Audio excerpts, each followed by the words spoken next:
ఓం సాయిరామ్ సమర్థ సద్గురు సాయినాథ్ మహారాజ్కి జై. మన సాయి బిడ్డలందరికీ నమస్కారం అండి. ఈరోజు గురువారం.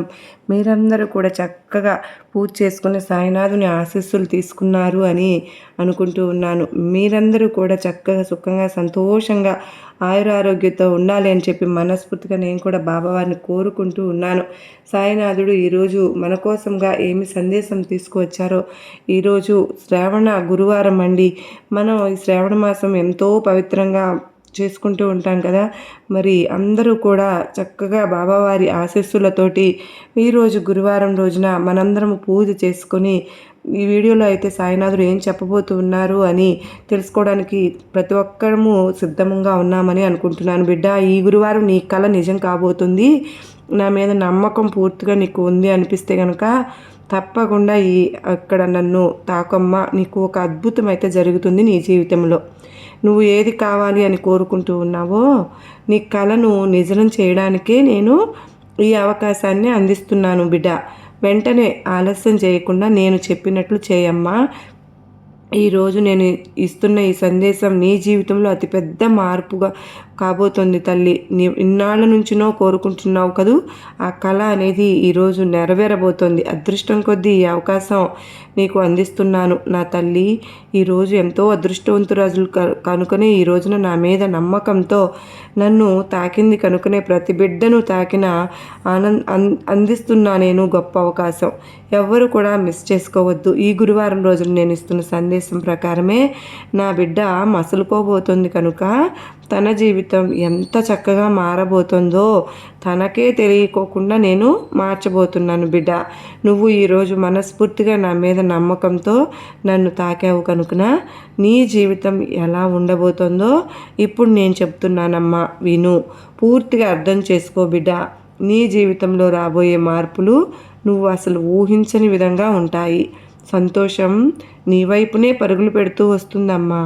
ఎప్పుడైతే నీకు కష్టం అని నువ్వు అనిపిస్తుందో, నీకు ఆ కష్టాన్ని పోగొట్టడానికి నీ పక్కన నేను కూర్చునే ఉంటాను. అది నువ్వు గమనించుకోవాలి. ఎప్పుడైతే నువ్వు సాయి అని పలుకుతావో వెంటనే నీకు సాయి ఏదో ఒక రూపంలో అయితే కనిపిస్తూ ఉంటాను. అది నువ్వు చూడాలి కదా, గమనించుకుని గుర్తించాలి. అప్పుడే కదా నీకు ఈ సాయి చేసే చమత్కారం నీ జీవితంలో ఎలాంటి మార్పులు తీసుకొస్తుందో నీకు అర్థమై తీరుతుంది. ఎన్నడూ కూడా ఎవరితోనూ వాదించడానికైతే ప్రయత్నం చేయవద్దు. ఎవరైనా సరే నిన్ను 10 మాటలు అన్నారా, దానికి నువ్వు ఒక్క మాటతో సమాధానం ఇవ్వు. ఎవరైతే నిన్ను నా లీలలను వింటూ సకల రోగాలు వారికి నివారింపబడుతూ ఉంటాయి. విన్న వెంటనే వాటిని మనసులో నిలుపుకున్నారనుకోండి, ఆనందానికి తృప్తికి అదే మార్గం. నీకు మార్గం ఎప్పుడు కూడా నేను చూపిస్తూనే ఉంటాను. 10 మందితో నువ్వు చెప్పుకోవాల్సిన పని లేదు. నీ ఆత్మీయులతో అయితే చెప్పుకో, నీకు కొంత ఉపశమనం అనేది కలుగుతుంది. నువ్వు నాకు పట్టాలు అప్పగించావు కదా, పగ్గాలు. ఇంకా దుఃఖానికి చోటు ఎక్కడ ఉంది? లేనే లేదు. నీకు దుఃఖం అనేది నీ జీవితంలో ఇక అంతు లేకుండా ఎక్కడికో వెళ్ళిపోతుంది బిడ్డ. నువ్వెప్పుడు కూడా నువ్వు నాకు అప్పగించిన నేను నీకు ఆనందం అనేది నీ ఆనందం నా ఖజానాలోనే ఉందని చెప్తూ ఉంటాను కదా. నా ఖజానా 100% నీకు ఆనందాన్ని మాత్రమే కలిగిస్తుంది. తాబేలు తన మనోనేత్రంతోనే కదా మరి తన బిడ్డలను ఎలా రక్షించుకుంటూ ఉంటుంది. అలాగే నేను కూడా నా మనోదృష్టి చేతనే నిన్ను కాపాడుకుంటూ వస్తూ ఉన్నాను తల్లి. నా బిడ్డలు ఎవరైనా సరే, ఎక్కడున్నా, ఏం చేస్తున్నా సరే, లోపలైనా బయటైనా ఎల్లప్పుడూ నేను నీతోనే ఉంటాను. నా భక్తుని ఇంట్లో నేను ఎల్లప్పుడూ నివసిస్తూ ఉంటాను. నేను ఎప్పుడు వాళ్ళ గురించే ఆలోచిస్తూ ఉంటాను తల్లి. ఏ రోజైనా సూర్య నువ్వు నా గురించి ఆలోచించావా తల్లి? నువ్వు నా గురించి ఆలోచించిన ప్రతిరోజు నీ కష్టం గురించి మాత్రమే ఆలోచిస్తున్నావు, కానీ నీ బాధల గురించి మాత్రమే కన్నీళ్లు పెట్టుకుంటూ ఉన్నావు. ఏ రోజైనా సరే, ఏ రాత్రైనా సరే, ఎప్పుడైనా నువ్వు నా గురించి ఒక్క క్షణం ఆలోచించావా? నా గురించి ఎన్నో లీలలు చదువుతున్నావు కదమ్మా, అందరికీ చెబుతున్నావు, కానీ ఒక్క రోజును కూడా నా గురించి ఆలోచించి చూడు. నా భక్తుని గురించి నేను ఎప్పుడు కూడా ఆలోచిస్తున్నానమ్మా. ఎవరు నా బిడ్డలు అని చెప్పడానికి సాహసించగలరు? నేను నా గురువును సేవించినట్లు ఎవరైనా సరే సంతృప్తిగా నన్ను సేవించగలరా? నా గురువుని నేను సమీపించడానికి నేను వణికిపోయేవాడిని తెలుసా బిడ్డ. నాకు రాత్రంతా నిద్ర పట్టలేదమ్మా. నీ గురించి మాత్రమే ఆలోచిస్తూ ఉండిపోయాను తల్లి. ఎవరి మంచితనం ఎలా ఉంటుందో వారి అభివృద్ధి కూడా వారి జీవితంలో అలాగే ఉంటుంది. నేను అందరినీ దక్షిణ అడుగుతానా? అడగను. ఆ ఫకీరు అంటే ఎవరిని చూపిస్తారో వారిని మాత్రమే నేను అడుగుతూ ఉంటాను. కానీ బదులుగా వారికి నేను తీసుకున్న దానికి ఎంతగానో పదింతలు ఇవ్వవలసి ఉంటుందని నీకు తెలుసా? నా సచ్చరిత్ర పఠనం చేస్తూ ఊది రాసుకుంటూ ఉన్నావుగా, నీకు నయమైపోతుందిలే. ఒకవేళ నీ ఆరోగ్యం పట్ల ఎన్నో సంవత్సరాలుగా నువ్వు మదన పడుతూ ఉన్నావా, నేను చెప్పినట్లు చెయ్యి, అది చాలు. నీ ఆరోగ్యం చక్కగా కుదుటపడుతుందమ్మా. ఉద్యోగం కోసం తపన పడుతున్నావా? ఈరోజు చక్కటి నువ్వు నీ భావాన్ని తాకాను కనుక నీకు లక్ష్మితో సమానమేనమ్మా. ఆర్థికంగా నువ్వు వెనకబడి ఉన్నావా, నీ జీవితంలో మార్పు అనేది కలుగుతుంది. ఈరోజు నువ్వు నీ భావాన్ని తాకి చక్కగా ఈరోజు రేపు పూజ చేసుకుంటున్నావు కదా, ఆ లక్ష్మీ అమ్మవారు నీకు చక్కగా నీకు నీ భవిష్యత్తు బాగుండాలని చెప్పే సందేశం నేను నీకు తీసుకొచ్చాను. మనం ఎప్పుడైనా సరే ఇతరులకు ఏదైనా చేయదలిచామనుకో వారి బరువు బాధ్యతలు మనం స్వీకరించాలి. నేను అడిగే 2 రూపాయల దక్షిణ కూడా నువ్వు అనుకుంటున్నట్లు ఈ రూపాయలు కాదు తల్లి.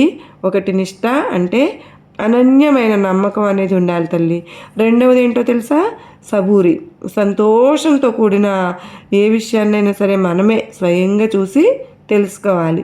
ఇతరులను ప్రశ్నించి వారి అభిప్రాయాలు అనుభవాలు సేకరించడంలో ప్రయోజనం ఏముంది చెప్పు బిడ్డ. నేను ఈ 3 మూరల శరీరానికి మాత్రమే పరిమితమయ్యానా? లేదమ్మా, నేను అంతటా ఉన్నాను. ప్రతి చోట నన్ను నువ్వు దర్శించవచ్చు. నీ నిష్ట అనేది చెదరకుండా సంరక్షించుకుంటూ ఉండు. నువ్వు కోరుకునేది నీకు చేసిన నేను వాగ్దానాలన్నీ కూడా నెరవేర్చుకుంటానికి ప్రయత్నం చేస్తూనే ఉన్నాను. నీవెప్పుడు కూడా సత్యాన్ని మాత్రమే అంటిపెట్టుకుని ఉంటావుగా, అప్పుడు నీకు ఎక్కడున్నా అన్ని సమయాల్లో కూడా నేను నీతోనే ఉన్నాను. ఏ విషయంలోనైనా సరే నేను నీకు తోడుగా ఉంటూ ప్రతిదీ నీకు సానుకూలంగా మారేలాగా చేస్తూ ఉంటాను. నా వాళ్ళు అనుకున్న వారిని నా నుండి దూరంగా వెళ్ళడానికి నేను ఏ రోజున అనుమతించను. ఆ ప్రదేశం అంటే షిరిడి జనులను చంపడానికి కాదమ్మా, వారిని కాపాడి హక్కును చేర్చుకుంటాను ఉన్నది ఎవరనుకున్నావు? నాకు నువ్వు ఏదైనా సమర్పించావా? నేను 1కి 10 ఇస్తాను. 5 ఇచ్చిన వారికి 10 ఇస్తాను. ప్రత్యక్ష గురువు అసలు అవసరమే లేదు తల్లి, అంతా మనలోనే ఉందిగా. నీవు ఏ విత్తనం నాటుతున్నావో అదే ఫలితాన్ని నువ్వు పొందగలుగుతున్నావు. నువ్వు ఎంత ఇస్తావో అంత నీకు లభిస్తుంది. భయపడకు బిడ్డ, అంత సవ్యంగా జరిగే తీరుతుంది. నువ్వు నా వద్ద ఊరికే కూర్చో, చేయవలసిందంతా ఇక నేనే చేస్తానమ్మా. మనం ఎవ్వరి కష్టాన్ని ఉచితంగా అసలు పొందనేకూడదు. ఈ సద్బ్రాహ్మణుడు లక్షలాది మంది జనులను శుభ్రమార్గంలో గమ్యానికి చేరుస్తాను తల్లి. ఎవరైతే ఎల్లప్పుడూ నన్నే స్మరిస్తున్నారో, కేవలం నన్నే నమ్ముకుని ఉంటున్నారో వారికి నేను రుణగ్రస్తున్నమ్మా. వారిని రక్షించుకోవడానికి నా తలనైనా ఇచ్చేస్తాను బిడ్డ అని సాయినాథుడు అంటూ ఉన్నారు కదా ఫ్రెండ్స్. ఈరోజు సాయినాథుడు ఏం చెప్తున్నారు అంటే, బిడ్డ నీ జీవితంలో ఎంత కష్టం వచ్చినా సరే అది నా పైన వేసేయి, అది నేను చూసుకుంటానమ్మా. నీ కష్టాన్ని పక్కన పెట్టేసే ముందు నీ కన్నీళ్ళు తుడుచుకో బిడ్డ. ఈ సాయి ఉన్నంత వరకు నీ కన్నీటికి కారణమైన వాళ్ళను ఊరికే ఏ రోజున వదలనమ్మా.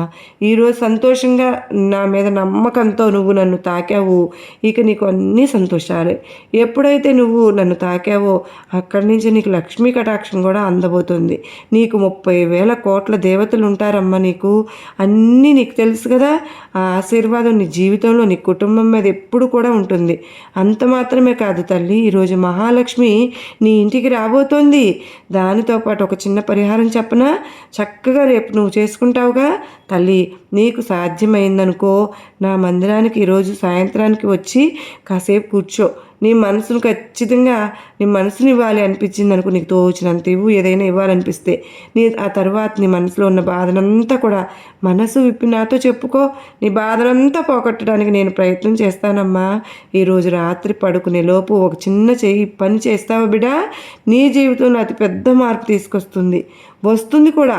ముందుగా నీ ఇంట్లో శనగలు ఉన్నాయి కదమ్మా, ఆ తల్లి ఆ శనగలను తీసుకుని కొద్దిగా అంటే నీ చేతులతో పిడికెడు శనగలు తీసుకుని వాటిని నానబెట్టుకుని ఆ పిడికెడు కాకపోతే 2 పిడికలు రాసిపోయి నానబెట్టుకో.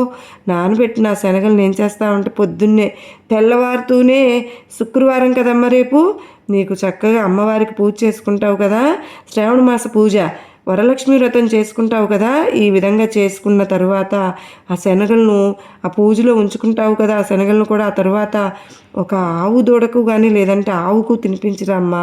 ఆ ప్రయత్నం అయితే చేయి. ఎందుకో తెలుసా ఇలా చెప్తున్నాను అంటే, నీ జీవితంలో ఎటువంటి కర్మలు ఉన్నా పాపాలు ఉన్నా నువ్వు తెలియక చేసిన కర్మలు ఏమైనా ఉన్నాయనుకో అవన్నీ సమసిపోతాయి తల్లి. అంటే ఆవు దూడకు కానీ ఆవుకు కానీ శనగలను తెప్పించడానికి తినిపించావనుకో, ఆ ప్రయత్నం చేసావనుకో చాలా మంచి రోజు అమ్మ రేపు. ఈరోజు రేపు ఈ 2 రోజులు అయితే ఇలా కనీసం 9 గురువారాలు కానీ లేదంటే 16 శుక్రవారాలు అయినా కానీ నువ్వు ఏ వారాలు ఈ 2 గురు శుక్రవారాలు ఎప్పుడు చేసుకున్నా కూడా నీకు మంచి. కుదరదు అనుకున్నారు చిన్న బెల్లం ముక్క అయినా సరే ఆవుకు తినిపించరమ్మా. ఆ ప్రయత్నం అయితే చేయి తల్లి. అప్పుడు నీ జీవితంలో ఎలాంటి కష్టం ఉన్నా కూడా ఆ పాపాలన్నీ తొలగిపోతాయి తల్లి. కష్టాలు అనేవి దూరం చేయడానికి ఒక అవకాశంగా నీకు ఈ 2 రోజులు ఉంటాయని, నీ జీవితం మారుతుందని, అప్పుడు సంతోషకాలం అనేది ప్రారంభమవుతుందని ఆవుకు నువ్వు మనస్ఫూర్తిగా నమస్కరించుకుంటావు కదా. నువ్వు తినిపించే పదార్థం చాలా అద్భుతంగా పనిచేస్తుంది తల్లి. ఆ ఆవు కూడా నీకు ఆశీర్వాదం ఇచ్చి పంపుతుందమ్మా. అంటే నువ్వు తినిపించే ఆ శనగలు తృప్తిగా ఆవు తిన్నట్టు అయితే తప్పకుండా నీకు ఆ ఆవు ద్వారా ఆశీర్వాదం లభించినట్లే తల్లి. నీ కోరికలన్నీ తీరిపోయినట్లే అని అర్థం చేసుకోమ్మా. ఎప్పుడైతే ఈ చిన్న పరిహారం నువ్వు చేసుకోవడానికి ప్రయత్నం చేస్తావు ఈ 2 రోజుల్లో నీ తప్పులన్నీ కూడా అతి త్వరలో తొలగిపోయి కష్టాల నుండి నువ్వు దూరం అయిపోతావు. కనుక నేను ఇస్తున్న అవకాశాన్ని తప్పకుండా వదులుకోకుండా ప్రయత్నం అయితే చేయబిడ్డ. నీకు ఏ వీలు కాదు అనిపించిందా ఏదైనా సహాయానికి ముందుకు అడుగు వెయ్యి. మంచి మార్గంలో నడవడానికి ప్రయత్నం అయితే చెయ్యి. లేని వారిని ఆదుకోవడానికి ప్రయత్నం చేసినా సరే అప్పుడు నీ బాబా కూడా నీ వెన్నంటే ఉండి నువ్వు చేసే ప్రతి పనిలో కూడా విజయం సాధించాలని కోరుకుంటూ ఉంటాను. మరి ఈ వీడియోలో సాయినాథుడు చెప్పిన ఈ సందేశం ప్రతి ఒక్కరికి కూడా అర్థమైంది అని అనుకుంటున్నాను. అర్థమైన వాళ్ళందరూ కూడా శ్రద్ధ సబూరి అని మీరు చక్కగా అనుకుని అలాగే ఈరోజు సాయినాథుడు అందించిన ఈ చిన్న పరిహారాన్ని ఈరోజు కానీ రేపు కానీ ప్రతి ఒక్కరూ కూడా కష్టంలో ఉన్నవారు వారి కష్టం తొలగిపోవాలని ప్రయత్నం అయితే చేయండి. మరలా మరో చక్కని సాయినాథుని సందేశంతో మీ అందరినీ కలుసుకుంటాను ఫ్రెండ్స్. నిజంగా ఈరోజు నేను బాబావారి గుడికి వెళ్ళి మీ అందరి గురించి అయితే పూజ చేయించానండి. ఎవరైతే వారి ఇబ్బందుల్ని నాకు కామెంట్ సెక్షన్లో షేర్ చేస్తారో నేను తప్పకుండా సాయినాథుని ముందుంచుతాను. మీకందరికీ కూడా ఈ గురు శుక్రవారాలు అఖండ ఐశ్వర్యం లభించాలని కోరుకుంటూ సర్వేజన సుఖినో భవంతు.